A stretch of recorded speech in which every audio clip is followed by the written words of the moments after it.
Sorry, I'm listening to a voicemail from a customer. Oh, okay. I thought you were calling somebody. I was like, when I hit record, you start calling someone? That would be crazy. I was almost impressed. I was like, whoa. What's a confidence going on? Okay, I know what this lady's talking about. All right. What's she talking about? What'd that bitch say? She seems like a nice woman. No, she's not. Okay. She called me this morning asking about an order she wanted to put in, and I was like, here's what you can do to do that. And it was like a mildly unconventional order, so like it's not like the call was unwarranted. Yeah. Like she definitely needed to reach out to me about it. Yeah.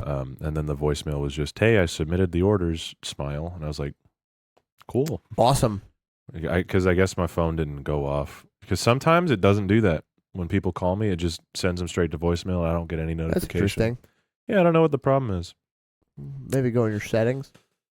I don't even know if it's that, because sometimes, like, I will get calls sometimes, and then sometimes I just don't. People do call other people sometimes. That's true. And one of those people might be you. Yeah. Are you worried that one of those people might be you? One of the people getting called? I'm not really worried about it. I would be. Okay. Well, welcome back. Yeah, shit. Welcome back to This Ain't a Scene, It's a Penis. What? What? Who is this guy? Who said that? Who's allowing this guy into public spaces? Not me. We're back. It's Dawson and Carson, the he/him brothers.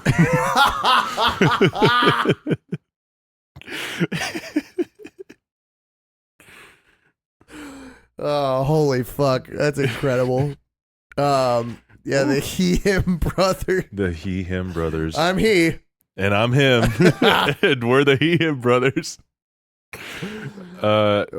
Chat, we took last week off because Carson was in Europe and I was in Ohio. Yeah.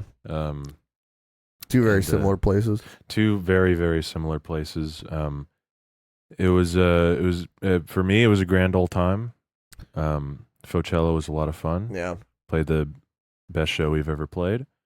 Nice. Best show you've ever played. Most fun, at least, we've ever had. They were like fucking dope. There were people singing the lyrics back at us for the entire set. That's fucking crazy. Yeah. Good for you. That was awesome. And the whole thing's recorded, too. It's on YouTube. I saw the video. Yeah, no, I'm very excited to watch it. It's freaking I have epic. it downloaded offline for the drive tomorrow. Can you believe that? Because I drive to New York to play 2 more shows tomorrow. So. Oh, should we backlog? No. Okay. I'm only going to be there till Monday. Oh, okay, cool. Yeah, it's fine. Epic. We should do a Patreon today, though. Just a funny one. If we got time, yeah. You got to leave at 6:15. Yeah, I think we'll have time. Smile. All right. I hope so. Well, how was your tour? It was really good. It was overwhelming. Yeah. We sold a lot of tickets very far from home. Hell yeah. Pretty scary. But really, really good. I mean, like, there's this thing that happens when you've been playing to 12 people for like most of your life, where like you just kind of assume every gig's gonna turn out to be like that. Where it's like, well, I've done this more times than I've done like good shows, so the odds of this being a good show technically stacked against it, you know. But then you factor in that now you're a popular band that people like, and you know, it's different. Suddenly there's 300 people in London watching you. Yeah. All there to see your band because they paid a ticket. Not because they like a headliner, because you're the headliner. Because they like you, the headliner. Because they like you, the headliner. Because they rolled out of bed today and said, first of all, the Dowboy Show. I'm going to watch Young Sheldon. I'm going to watch Young Sheldon and Doctor Young Who. Sheldon and Doctor Who, and then I'm going to go to the Callous Dowboy Show. Dude, I'm going to have a grand old time. You are describing like one dude that came to the Bristol show. Did he? He brought me 2 comic books, but he did sound like that. He's like, I bet you didn't know there was an Alan Moore comic you hadn't read. I was like, I didn't. I bet you didn't know that there was a British guy coming to your show with 2 comic books. I bet you didn't know that you'd show up and hardcore guys love comics, so I brought you 2 comics. And I was like, awesome, man. That's awesome. You're really sweet. I appreciate it. He did sound like that, though. He did fucking sound like that. I think it is really crazy that despite how nice any British person can be, they will sound like that sometimes. They will sound like Professor Moriarty. Yeah. I got that voice from an everything video they posted. It's not a music video.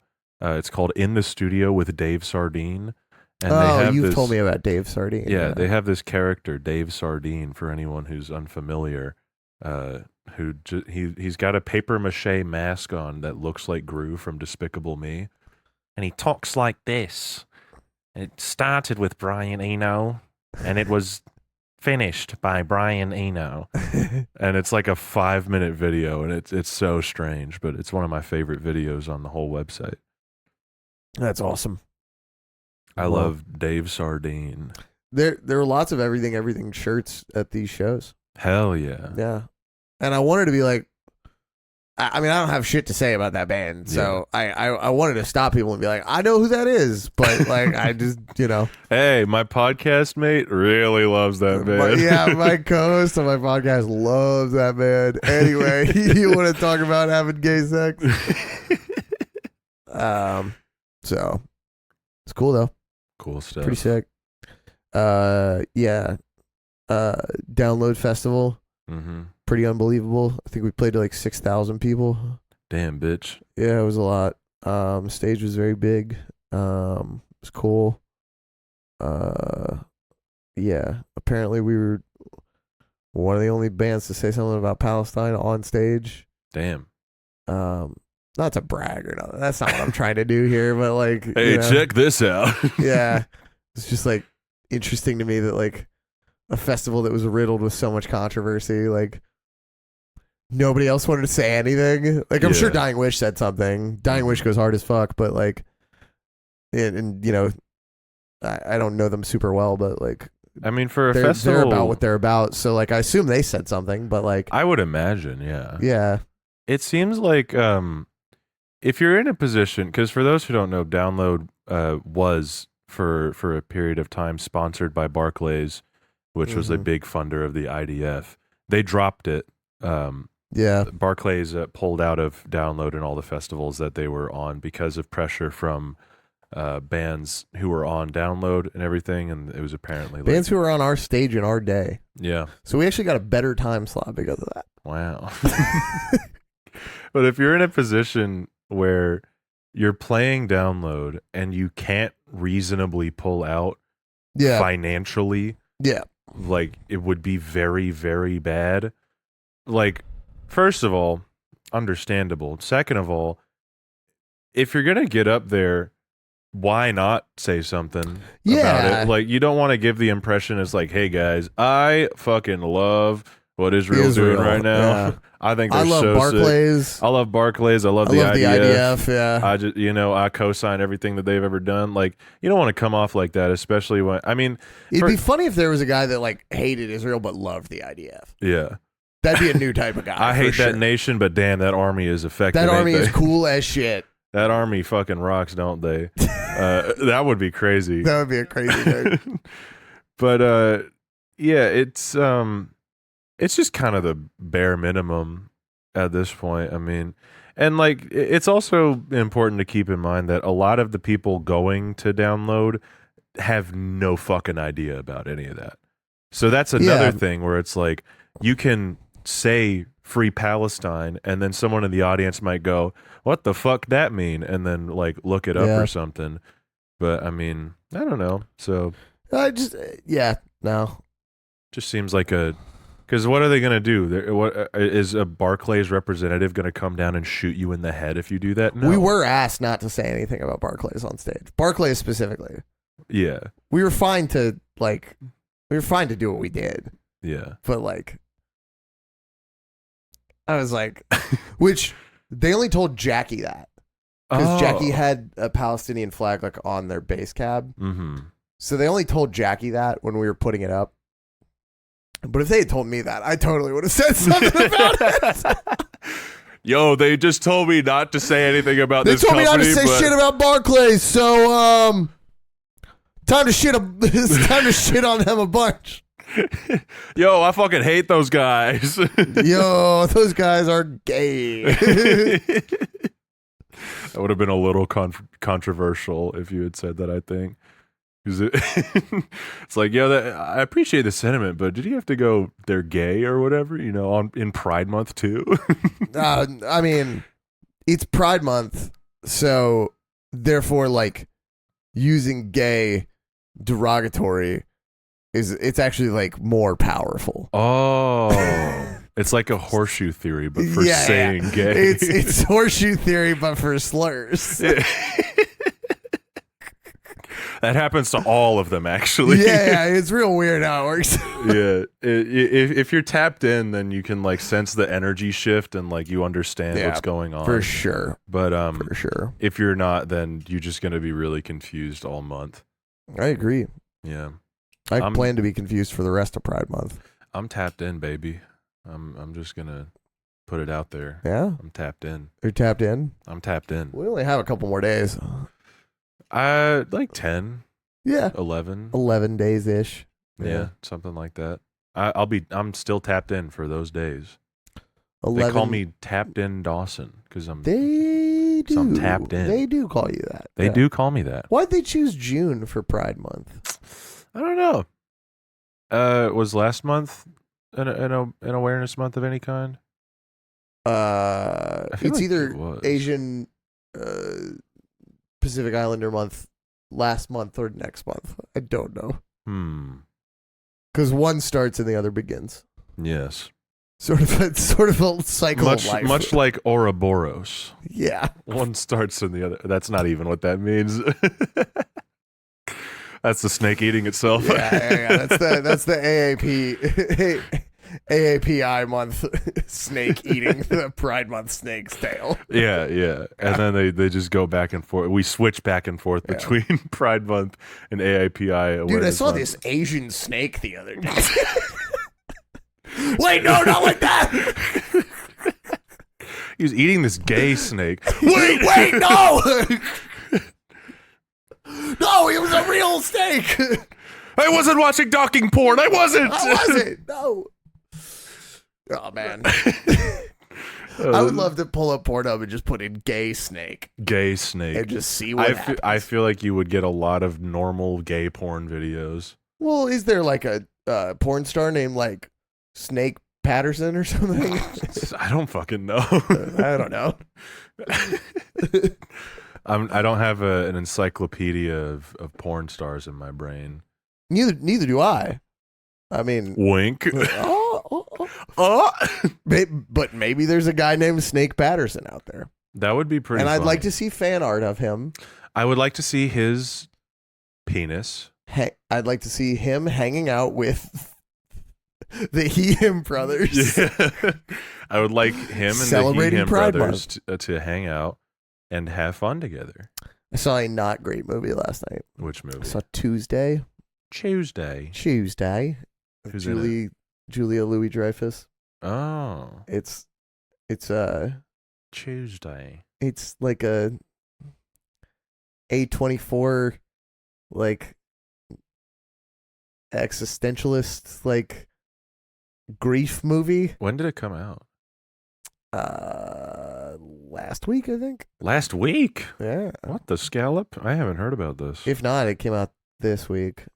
What the Tuesday? Me and my woman were the only two people in the theater. Oh wow! If you can believe that. This is a recent film. It is. Yeah. Not doing too good on that. It is not doing too well. No. It was not very good, but I've basically nothing to say about it since you haven't seen it or heard about it, really. Yeah, I had no idea. I don't think anyone's going to see it or hear about it, to be real. Yeah, I mean, I would have thought that it would have had more juice because Julia Louis-Dreyfus is still pretty darn popular. Yeah. She don't show boob or ass in movie though. Why bother then? So why bother then? Why bother watching any movie that doesn't have boob or ass? Why woman act in movie if not showing boob or ass? The fucking Neanderthal approach to film. Why woman on screen if no boob ass? Why woman on screen if not to show boob ass? Grug love boob ass. Grug Watch love, movie. No boob ass. Woman in loincloth. I love woman in loincloth, and then I take loincloth off. I love woman tight t-shirt, no bra. I love woman see-through t-shirt. Grug. I go to movie. Grug love. Miami Beach wet t-shirt contest. Grug go to movie and freak my shit in the theater. Grug band from Regal. Grug love. Girls gone wild. Hear steel drums. Think of boob. Grug love boob. Grug jack off to National Geographic magazine. Grug find National Geographic issue on caveman. Grug find cave woman. Grug beat my shit till purple. Grug lover dug up. No. Preserved remains dug up. Oh no. I think we should kill this girlfriend unfrozen. Grug reanimate girlfriend. Grug stinky woman now. Okay. Oh my lord. Hey, Grug. Hey Carson. Yeah, let's talk I have about some it. really bad news. We have to talk about Novocaine by Fall Out We Boy. have to talk about Novocaine by Fall Out Boy. And here's a snippet of it. And it's over. Can I get shot instead? Can I be shot and killed in the head now? I hate this song, dog. Carson, I think this is the worst Fall Out Boy song ever made. Really? Yes. You're going worst? I'm going worst ever. It's bad. I think this shit is... this is the song that has given me the most visceral discomfort while listening to it of all of them. I will say this one is like chemically engineered to annoy you specifically. Yeah. It's almost impressive, like just how pinpoint accurate it is in just pissing me the fuck off. Yeah, like first off, it opens up with the goddamn nas, and like that's the first part. The key that they're in, and the cadence that they're said, and the fact that it's like distorted a little bit, and they're so fucking loud, and you can hear him breathing in when he has to. It's just nails on a chalkboard to me. Recipe for the just like nightmare recipe for the autistic mind. It's autism chicken hell soup for me. for the autistic soul. And then the fact that persists throughout the entire verse. It's in the whole thing. Yeah. It's in the whole thing. The other part of this song that I think really gets your goat is probably the fact that it sounds so much like the Phoenix. Mm-hmm. Yeah. And you hate that It song. sounds like the Phoenix, and I think that song sucks. And it also has a lot of your least favorite type of Patrick Stump over singing. Yeah, for the entire thing. Yeah. It's almost impressive that every single word he sings is annoying to me. Yeah. Like lyrics are pretty bad. They are definitely not good, but even if they were good, it would be very hard to overcome this instrumental and the melody that they're accompanied with. Like the my biggest problem vocally with anything Patrick does is in the chorus. The first really high note he hits. I'm not exactly sure what he's saying there, so let me pull up the lyrics. Yeah. Please do. But wow, I have looked up a lot of shit on Genius recently, so Fall Out Boy is not even in there. When it hits the chorus and everything kind of opens up and the na na na's finally fucking stop, I'm thinking, oh, I'm in for relief. And then the line filled it up with Novocaine and now I'm just numb. On the word numb, he sounds so bad. Yeah, he sounds really bad. And I know he can hit that note clean. Mm-hmm. Like, but it just sounds so raspy and like it's the first time he ever tried to do that. Sure. And I know he can do it better. I've heard him hit higher notes better. Yeah. But he just sounds like somebody is squeezing his balls really hard when he's doing that. It's like they're like, and he's normally, it sounds like he's about to sing that note an octave lower than it is, and then someone fucking just right on his nuts, and it goes, whoa, all the way up there. Yeah. And when he goes down like lower, filled it up with Novocaine, and I'm like, oh my god, shut the fuck up! What's your problem? Why are you doing this to me? Yeah. Yeah, this song hurts me. It really is a doozy of a fucking. I hate this song, man. It is one of those where I can't imagine anyone liking it, which makes it even more confusing to me that Maddie likes this one. Maddie really likes this one, actually. And I know Maddie's not listening. No, of course not. Because she doesn't listen to the show, which is fine. Listen to the show, no. But if Maddie were listening right now, I would want to ask her, are you listening to a different song and pretending that you like this one? Or has heaven's light left you entirely? Yeah.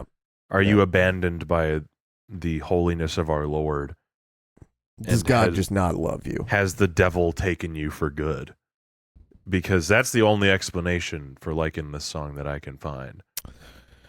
I thought that maybe revisiting this, I would be like, this is fine. I thought I would kind of have like a, this isn't that bad, like type of reaction to it. And I hate this one. Yeah. I really, really do. Bad reaction. Bad reaction. I did not enjoy this. Worse than I remember. Hard for me to go worst Fall Out Boy song. After. What ranks lower for you? Bob Dylan. Yeah. This is at least like kind of up tempo. And like if I heard it live, I would be like, that's funny. Or if I heard Bob Dylan live, I'd be like, should I leave this show? Should I leave this show and never return? What was the other one we did the other day? Mighty Fall. Mighty Fall was pretty bad. I think Mighty Fall's also lower than this. I think Mighty Fall is probably like the obvious pick for worst Fall Out Boy song ever. This is a sleeper though. Yeah. This is one that you don't expect. Yeah, you don't expect this one to be this bad. Because this comes right after Jetpack Blues and right before 4th of July, which for all intents and purposes are not that bad. They aren't as bad as this. No. This, and you know, we've been through this a million times on the show that this is my least favorite record of theirs. I have a lot of problems with like the songs that come after this song on the record, but like there's at least parts of 4th of July that I don't mind. Yeah. And we've been over it. I like Jetpack Blues quite a bit, honestly. And you know, we did Hotel in New York City a few weeks ago, and like that song's a masterpiece compared to this one. Yeah, I gotta say, like this is just like so painfully trite, so clearly trying to be like big car commercial hit. Mm-hmm. Like it's simultaneously trying to be like a club banger and also Gold on the Ceiling by Black Keys. Like it's somehow like tapping into both of those things at the same time. And I don't know which one annoys me more. Yeah, this is very, this feels like it should be paired to an Acura driving over a mountain or something. Yeah. And you hear that and you go, oh, what? I'm probably not going to buy an Acura now. No, yeah. If I hear na na na na na na na na na, and the then only like redeeming, like the only catchy part of this song is really that like pre-chorus, the I am your worst nightmare. Mm-hmm. But that's because it reminds me of another song that I can't really place. Ba-da-da-da, ba-da-da-ma-ma-da. Oh, you're right. It reminds me of something. It reminds me of something else that I have a vaguely positive association with. It's like The Police, maybe? I don't know. I can't really place it. Chat, But- if you can place what we're thinking of, then let us know. Maybe the Mission Impossible theme? I No. can't quite get it. I think there is one part in this song that I like. Which I know you probably weren't expecting me to say. There is one part that I like. And there is a little drum thing Andy does in the chorus where for like the first part of it, he's hitting the beat pretty straightforward. And then for like a measure, he accentuates the offbeat.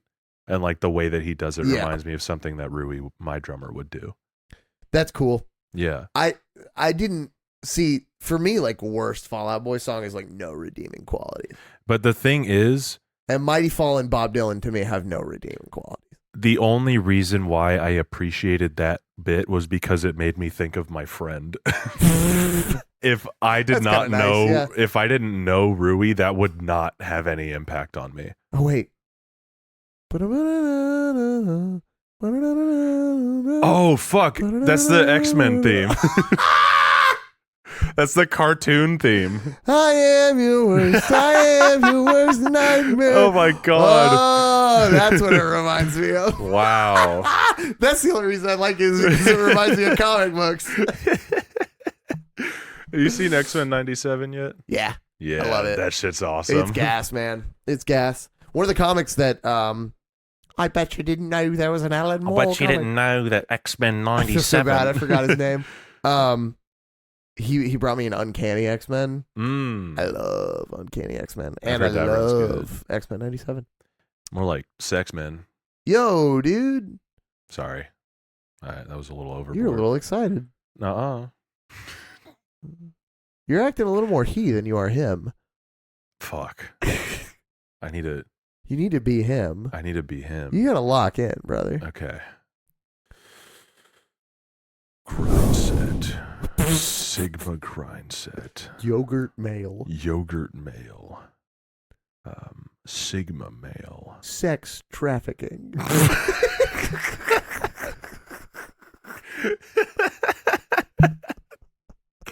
Moving to Romania. Being gay with your brother. Yes. Being so bald. Having an indiscernible accent. Talking Never real seeing a weird. Chinese person with a Chinese boss. Not once has it ever happened. All right, I'm locked in. Cool. That's all I needed to do. This song sucks. Yeah. Balls Balls. and dick and Dick. and penis Penis also, yeah. and eggs I would throw eggs onto that list too. and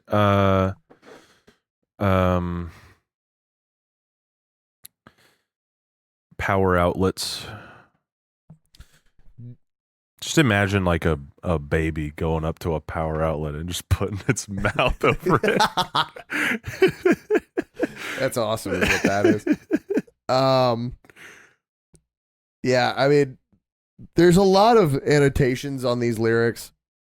Don't really care what any of them have to say, frankly. Yeah, I mean, the Black Ski Mask one that opens the song is like really This bad. is a reference to Ski Mask the Slump God, Pete Wentz's favorite rapper. Black ski masks are often associated with crime, robbery, so it's apparent that Pete feels our society has been robbed and it's up to him to get it back. How has our society been robbed, you ask? Just look at police brutality statistics. Whoa! Innocent minorities' lives are taken every day, yet there's been no real successful attempts to do anything about it. This is where Pete feels he can make a difference. He's in a rare position of power, being a famous musician, because he's got access to a reliable way of raising awareness. Music. Right from the first line of the song, Pete's intentions are clear. He's here to make a change. He's addressing the listener and advising them to stop bottling up their complaints, anger towards society. If you have something to say, don't be afraid to say it, because positive change starts with speaking up. I don't agree with this is 34 upvotes. I agree with the sentiment of the annotation. Sure, of course. I don't think this line is about that.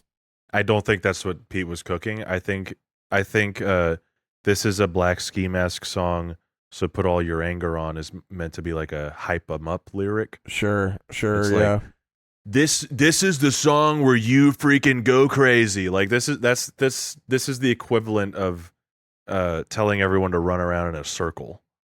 Like I think equating this to police brutality is a bit of a leap. I'll be real, kind of gross too. Yeah, it's because none of the rest of the song is about that.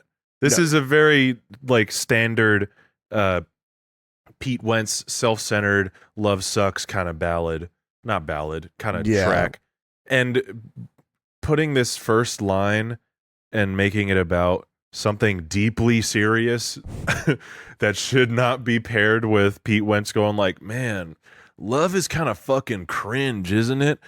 It cheapens the intent of this song, and two,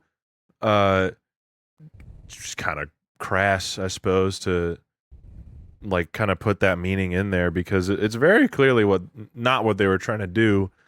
And it's to think that, and then to listen to the rest of the song where he goes singing I am your worst nightmare, and they took our love and filled it up with Novocaine, and now I'm just numb. What's that got to do with it? Like, this is not a protest song. This is a bad song. Well, not that those are mutually exclusive, but of course, yeah. It's not about that. That's a little, come on now. Yeah, I mean, and they keep going. Yeah. In the next annotation, in the truly gruesome do we trust, and the annotation goes, rather than in God do we trust, which that's not the saying. It's just in God we trust. That's on the dollar. Of course, yeah. This might be commentary on the violence in society, which for many, especially persecuted minorities, has become the grim reality they can rely on more than any benevolent savior, or the fascination the media has with the gruesome and violent. This is a reflection on the American Psycho part of the album theme. No, I don't think that's it. All these people need to take like a theory of knowledge class, and learn to argue this correctly. Do you want to know how I know that this is a white person making this annotation? Is their name I am white 666? I love being white 555. I am white. I am white. I am white. Well, yes, but apart from that, the part in the annotation that goes, this might be commentary on the violence in society, which for many, especially persecuted minorities, has become the grim reality they can rely on. Nobody is relying on violence against their race. No. That's just that's not how that works. I hate that. Yeah, that's very stupid. As a Native American, I hate that. I think as caveman, as drug caveman, as caveman, I find highly offensive. I think if somebody came up to me in real life and told me to my face, you rely on the loss of your genocide. You rely on genocide and the loss of your land and the fucking mass murder of your entire people, I would kill them. Yeah. What do you mean I rely on that? That's not what the fucking... I rely on that? Fuck off. Have you found my annotation? Did you put an annotation in this song? Oh, I sure did. Just now? No, earlier. What? When? No, I haven't. I haven't looked at the rest of the lyrics. Just give it a skim. I'll look at some other. I'll look at some other lyrics. Yeah. Let me refresh it so that I can see if it comes up. There's an unreviewed annotation on the line. Cast them out because this is our culture, and the unreviewed annotation is just I.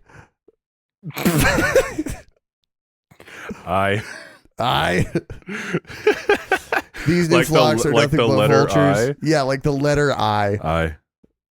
These new flocks are nothing but vultures. Perhaps a reference or emotion towards all newer generations being obsessed with technology and generally being worse. You're previous generation. What? That's the fuck. It has 4 downvotes and nobody's changed it. Just I. The rhyming of culture and vulture could also refer to culture vultures, people who appropriate the art, creativity, style, etc. of others without credit or respect. You ain't found it yet, have you? No, I haven't. Where the fuck is it? It's kind of hidden. I'm just going line by line. So these might be some of the most obnoxious annotations. Yeah, this is like the worst. Wait, I found it. Is it on? I'm just a problem that doesn't want to be solved. Read it. This could be about the problem of police brutality. This was the inspiration of the song. People love to applaud police officers, but in reality, the criminal justice systems has serious problems that aren't being solved.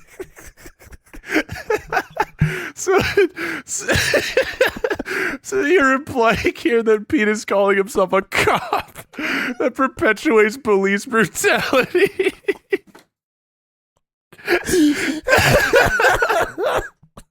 This fucking... Oh my god. That's really funny.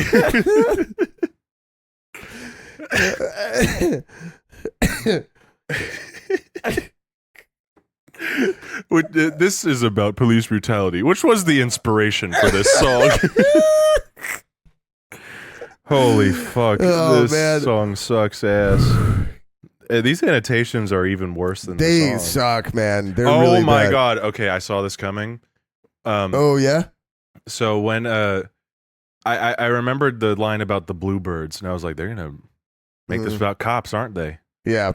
And sure enough. Oh, my Lord. This song is not about police brutality. I promise you, it's not. Bluebirds are considered pretty birds with pleasant songs, but this is suggesting that what they're singing is something people would never sing along to if they knew what it meant. This line is implying that consumers of media are ignorant to what they're being told, or that terrible things are sugar-coated or twisted into untruths so people will swallow them. So far, I agree with this. Not bad. Yeah. Blue is a color associated with police officers, and it could be implied that this song is about Ferguson. Pete Wentz is black and therefore at risk of being a... Whoa! Whoa! What does it say? Pete Wentz is black and therefore at risk of being a victim of police brutality. Hence, if more people knew what police officers were like, they wouldn't support them and would defend black youths. This has 49 upvotes. You know what I find really funny? And like, I don't want the stands to think I'm making fun of them. I am. But I do think it's really funny to watch all the, like police brutality news on TV and just be like, oh no, Pete! No! It could happen to Pete. Pete Wentz is not going to get profiled. No! Pete Wentz is not going to get profiled as a black man. He is half black. But he is half black, but a police officer is not going to look at him and go, that's a man I should shoot and kill. In the same way that they're not going to look at me and go, I'm going to steal that guy's house. It's not going to happen. I'm very pale. Or that guy, Has a casino. That guy runs a casino and gambles a shit ton. I bet that boy is broke. I'm gonna leave him alone, actually. That's awesome. Wow, this might be the worst annotation we've ever read. This is the worst thing in the world, dude. As if I needed more proof that this was written by a white person. Yeah, this is crazy. Pete Wentz is black and therefore at risk of being a victim of police brutality is the most insane fucking thing I've ever read on this show. I can't stop laughing. What the fuck is your problem? Oh no! Did you see what happened in Minneapolis? Pete could be next. Pete's next. We have to guard him at the Fall Out Boy show. Pete's next. What the fuck? Whose idea was this? Why did you do this? My fucking God, Dawson. I truly did not see that coming. Holy fuck. All right. You know, funny enough, I was thinking, I was like, what if I made a joke about Pete being half black and like, yeah, sure. Maybe Fall Out Boy fans extrapolate that. They're just doing that. Just I didn't even have to make the joke. That, holy fuck. Yeah, it's the hardest I've ever laughed in my life, I think. Oh my God. This is... I'm sure Pete has these opinions. Yeah. I'm sure Pete believes everything that... I'm sure Pete does not like police brutality. I'm sure he hates it. I'm sure he thinks that shit sucks. And he's right. That's terrible. That is not what the song's about. If you're a cop listening, first of all, quit. Second of all, don't do that. Don't beat people for no reason or any reason. You don't have to fucking be doing that. Not to harp on the Bluebirds line more, but it has to be that, like, if you knew that this song was about you, you wouldn't sing along to it. Or if you knew what this song was saying about you, you wouldn't sing along to it. Yeah. That's what that line means, right? It feels very pointed at a person. It feels very... Fall Out Boy ain't writing, like, a whole lot of political, like... I don't know, maybe $20 Nosebleed? Like, the second verse? Yeah. That is, like, very obviously political and like a jab at President Bush. war. We say no, no, no. Yeah, but like it's very rare for them to write a political song. Pretty rare, yeah. And not that it's never happened, obviously, but this is not a case of it happening. No, this is not, because we have an example of it happening, and it is way more obvious. It's way more obvious and also better written. Like, way better. Yeah, way better. I mean, that goes without saying. And like not like I had faith in them at this era to write stuff that was as moving or well put as $20 Nosebleed. Sure. You know what we've never done? What? We've never looked at the track listing of this record and seen how many like hits there are. Can you pull it up real quick? True Blue hits. I mean, track list goes Centuries, ABAS, AP, my fault. Centuries opens the record? No, Irresistible, my fault.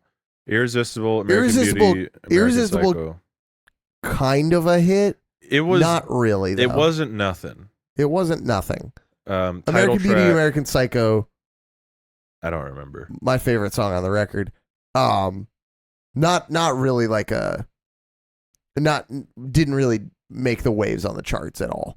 And then Centuries, enormous song, fucking tremendous. The Kids Aren't All Right, Uma Thurman, which was also enormous. Jetpack Blues, Novocaine, 4th of July, favorite record, Immortals, which was also enormous, and then Twin Skeletons.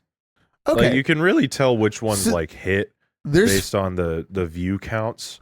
There's 4 enormous songs, and this was definitely the attempt at a 5th. Yeah. This track feels like a very transparent attempt at getting another banger. Worst song on the record? By far. I'm gonna agree with you. Yeah. I feel like I say that every time we get one of these songs. It's just it's like, crazy. Like it's this crazy record, how bad it is. Yeah. This record, like I might be coming around to your side. This might be the worst Fall Out Boy record in general. I'm telling you, man. Because with with Save Rock and Roll, like there's been at least things that I've found like funny or like Sure, or at least interesting. It's like they were trying something. And like I could appreciate what they were trying for. Maybe if like it's things that if like Panic at the Disco, like late era Panic at the Disco had attempted it, I'd be like, that's hilarious. Yeah. It's the kind of thing where the fact that it's Fall Out Boy doing it, that it's 2013 Fall Out Boy doing it, where I'm like, I hate this. Yeah. Yeah. If Panic was pulling the same shit when I was super into them at like 14 years old, I would have thought this shit was hard. Sure. Yeah. But which just goes to show this is just a couple of dumbasses' opinions. Yeah. Don't take our word as law. Form your own opinion. I'm not on Twitter, so I'm not going to see your opinion anyway. I am on Twitter, so I will see it. Yeah. But form your own opinion and all that. But my opinion is that this song is hot dookie garbage. I agree. I want to rate it and move on to the remix personally. Oh, we have to do the remix. Yeah. I didn't even listen to that. We can pause and you can. I mean, I can describe it to you. Sure, honestly. give it to me.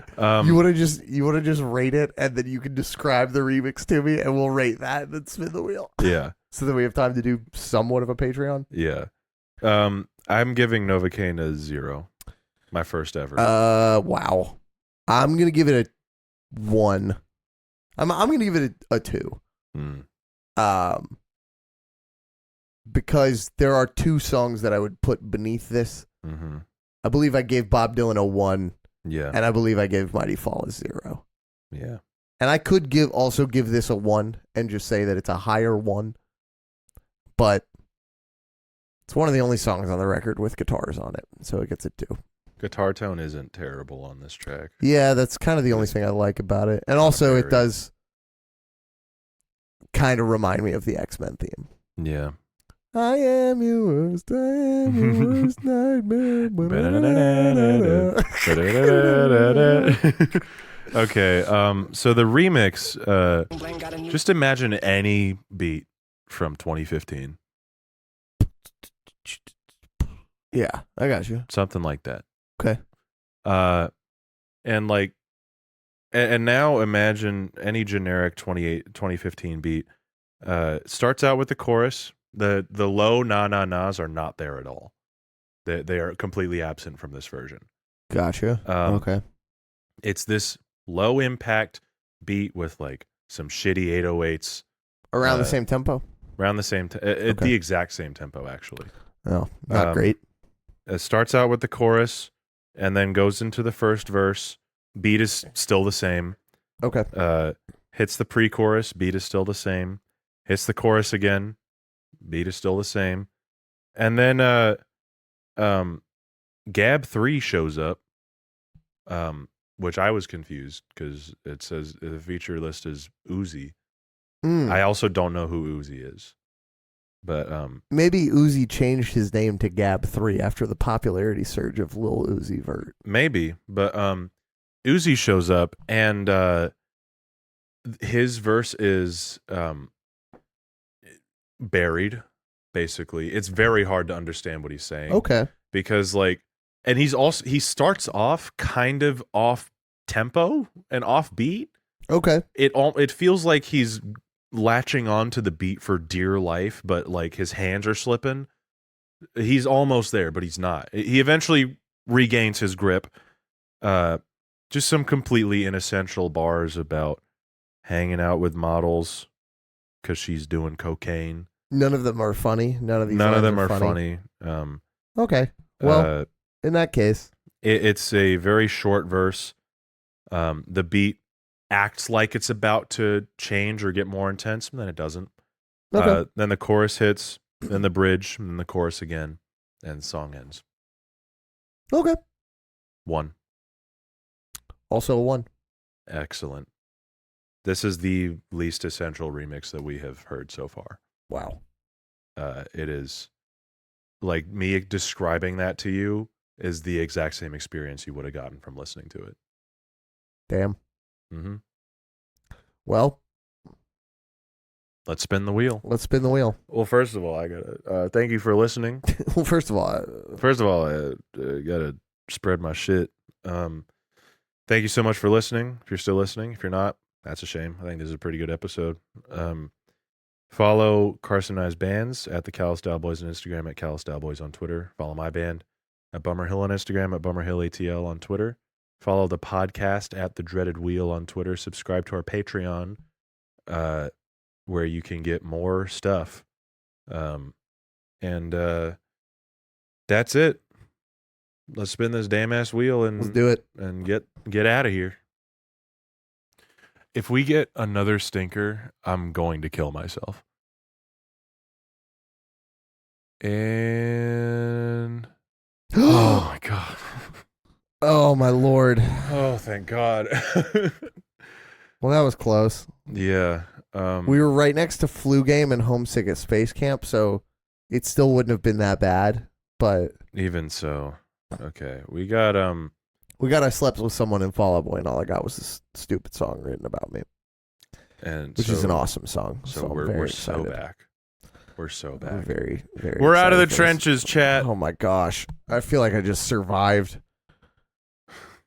I think we gave like 3 or 4 1s or 0s in a row. I can't do it. Like, it just makes me too sad. It's crazy. It makes me not want to listen to Fall Out Boy because my only recent memories are bad. Yeah.